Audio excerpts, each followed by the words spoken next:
Bismillah, walhamdulillah, wassalatu wassalam ala rasulillah. Allah, qu'il soit exalté, Seigneur et Créateur de l'univers, a fait que le centre de la terre soit un noyau de fer, et a aussi fait que le centre du Coran, composé de 114 sourates, chapitres, soit aussi le fer par sa sourate Al-Hadid, le fer classé 57. Cela ne peut être un hasard. En effet, sourate Al-Hadid, classé 57, a 29 versets.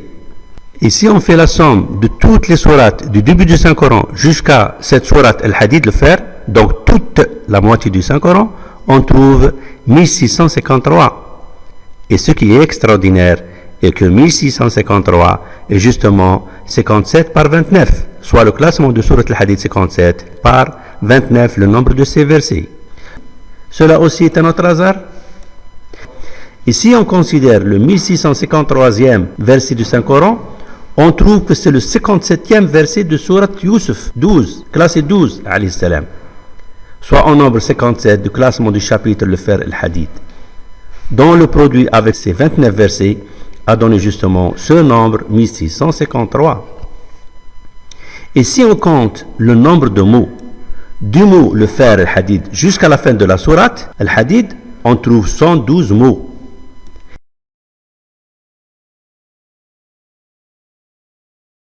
Et ce qui est extraordinaire est que 112 est la somme de 26, plus 30, plus 56, qui ne sont autres que le nombre des protons, 26, soit le numéro atomique du fer, le nombre de ses neutrons, 30, et de sa masse atomique, 56.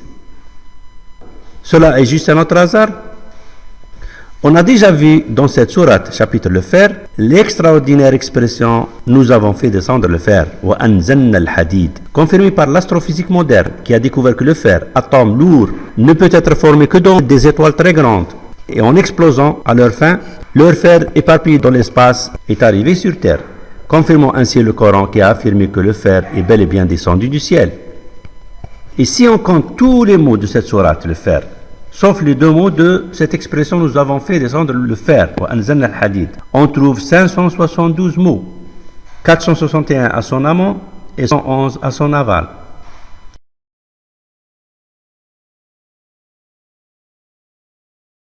Qui est en fait le produit de 22 par 26. Et ce qui est extraordinaire et surprenant est que 22 et 26 sont les 13e et 16e nombres composés. Et que justement le mot faire dans ce verset est le 13e et 16e mot du début et de la fin de ce verset. Cela aussi est un autre hasard.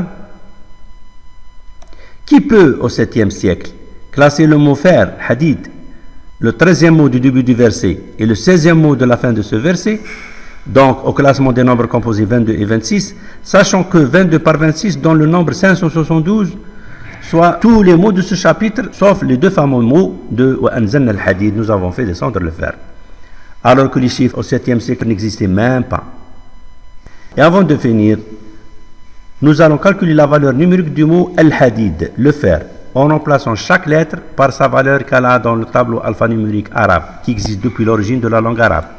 En effet, il y a plus de 3500 ans, et parce que les chiffres n'existaient pas, les Arabes ont donné à chaque lettre de leur alphabet une valeur numérique donnée, de telle façon que le premier groupe de 9 lettres ont les valeurs de 1 à 9, le deuxième groupe de 9 lettres ont les valeurs de 10 à 90, le troisième groupe les valeurs de 100 à 900, et la 28e et dernière lettre de la langue arabe, la lettre Ra, de leur alphabet, la valeur 1000. Ainsi, le mot Al-Hadid a la valeur numérique 57. Cela est surprenant car c'est exactement le classement du chapitre qui porte son nom, Al-Hadid, le fer. Et cela ne peut être un autre hasard. Car si on calcule la valeur numérique du mot Hadid, fer, donc sans l'article défini, le, L, on trouve 26.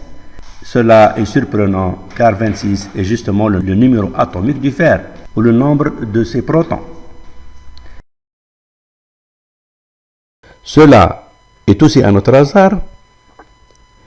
Et pour finir, voici le fameux miracle de la température de fusion du fer.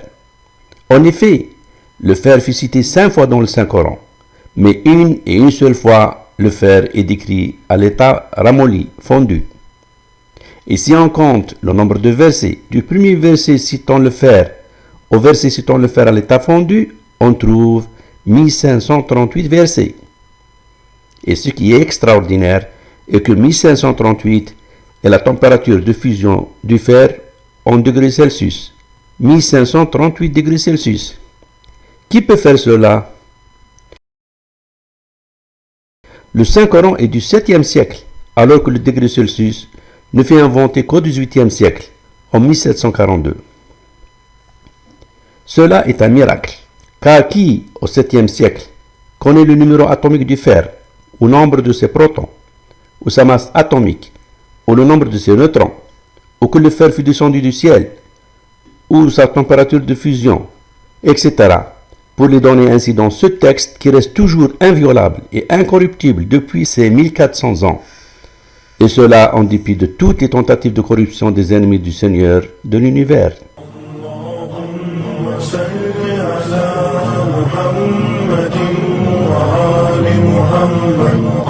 اللهم صل على محمد